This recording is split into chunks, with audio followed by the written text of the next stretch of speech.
Welcome back to Greek. We're ready for Efford's lesson number 12. And we're learning a new tense today, the aorist tense. The aorist views the action as a whole, just the action itself, without giving any more definition to it. So in English, we're going to translate it when it's in the indicative. We'll translate it with the simple past. And so our sample verb is always luo, I loose. So in the present, you learned that you could translate the present as, whoops, I need to switch back to English.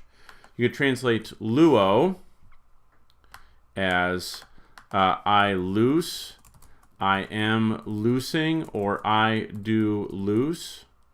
But when we do the, and we talked about, and when we learned the imperfect, you could translate eluon as I was loosing, I tried to loose, I began to loose. The imperfect tense had the notion of an ongoing action in past time. The aorist is just simply an action. And in the indicative, the aorist indicates past time. So it's simply going to be I loosed. No other options. Very straightforward. Just a simple past is how we'll translate it in English. Before we get to the forms of the aorist, let's also talk about how we now know three principal parts. Remember how we talked about in English, the principal parts in English are learn, learned, and learned, or for irregular verbs, they're irregular. Eat, ate, and eaten. I eat, I ate, I have eaten. Okay? These are the forms of the verb you have to know to make all the tenses. And in Greek, there are 6 of those, and so now we're half done. The principal parts in Greek, the first 3 are the present indicative active, the future indicative active, and now the aorist indicative active. So let's look at those forms. So here we go for the aorist indicative active. How is it formed? We take the stem, and when we're in the indicative and we're working with the aorist, of course, we're going to add the epsilon augment, because that indicates past time. So just like we had with the imperfect, so also with the aorist, we're going to add that augment to the indicative. Then it gets a sigma. The base adds a sigma, and then these endings, a, as, e, and that e can of course be followed by a nu, because when it comes before a vowel, like we don't say a apple in English, we say an apple. So likewise with Elisa. And then in the first person plural, amen, ata, an. So you notice it's following a very familiar pattern, just the vowel is changing. So over here when we had the present indicative active, let's compare these. We had O, ace, a, amen, eta, usen, characterized kind of by epsilons and omicrons and omegas. And now here in the aorist, it's going to be characterized by alphas. A, as, e, amen, ata, an are your endings. And then stem, augment on the front, sigma onto the stem, then the endings, a, as, e, amen, ata, an. And again, as with all the other verbs you've learned, you need to make a flashcard of this and learn it. And then we're also going to learn the aorist indicative middle today because it's formed on the same third principal part. So to form the middle voice, you take your normal aorist principal part, and we're going to add new endings, amen, o, ata, amatha, asta, anta.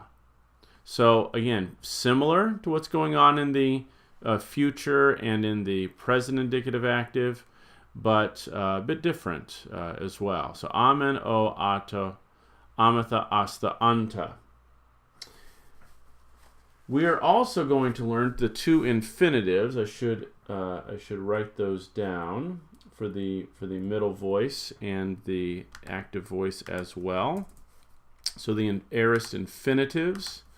So that's going to be, whoops.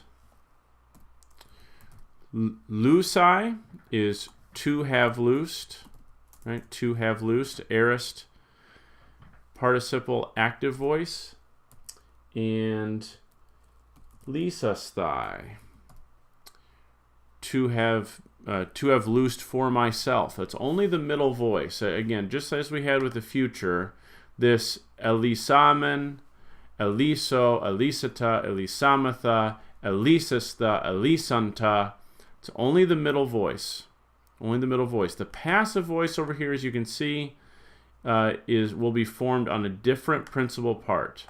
So we're not learning that today. We're just working with the aorist, active, and middle. Now as we move down to the subjunctive, because now that we know the subjunctive mood, every time we learn a new tense, we're going to learn its subjunctive as well. So the aorist subjunctive is the aorist stem, which is the present stem plus that sigma. You drop the epsilon when you leave the indicative. The epsilon augment will only occur in the indicative. All these augments, that epsilon augment only occurs in the indicative. When you move into the subjunctive mood, it drops away, and you're left with o, ace, a, omen, eta, osen for your endings. So liso, lises, lise, lisomen, liseta, lisosen. That's your aorist subjunctive active. Your aorist subjunctive middle, the endings are omai, a, atai, omatha, aestha, ontai. So these endings you know. They're the subjunctive endings that you've already learned for the present. Here's the present in this column over here, and the aorist in this column over here. You see the distinction. The only distinction is that sigma. Likewise for the middle voice. The only distinction between the present subjunctive middle and the aorist subjunctive middle is that sigma on the stem. So, the translation of these, they're going to be used in their context. So on the top of page 61, he gives you an example. And the main thing to note is when you leave the indicative, you leave the notion of time, absolute time. So the indicative deals with absolute time. So present is the present, and the imperfect is the past, and the aorist is the past when you're in the indicative. When you're in the subjunctive, the notion of the tenses is much more the aspect of the action. So the present is kind of, ongoing, and the aorist is, again, just the action itself, pure action, we might say. So what example does he give us? So on the top of page 61, we have hina luce with the aorist, in order that he may loose, as opposed to hina lue in the present, in order that he may keep on loosing. So keep on loosing versus simply loose. So again, as we get into the translations for this week and in future weeks, we'll make a note of this. Every time that we're in the subjunctive, we're really talking about the aspect of the action when we talk about tenses. Not so much absolute time, but the aspect of the action. Okay, so those are the forms, and obviously you need to look over the vocabulary. Let me see if there's anything terribly interesting in the vocabulary today. Note that every time you have a preposition, make sure you note on your flashcard what case the preposition takes. Note the case that it takes. Some prepositions will take multiple cases and mean different things when they're followed by a different case. And then also, there's one other little thing on page 61 about postpositive particles, that some Greek words are postpositive, which means that they're never in first place. So the classic example in our first postpositive particle we're learning here today, excuse me, what have I done? I got the wrong one. There we go.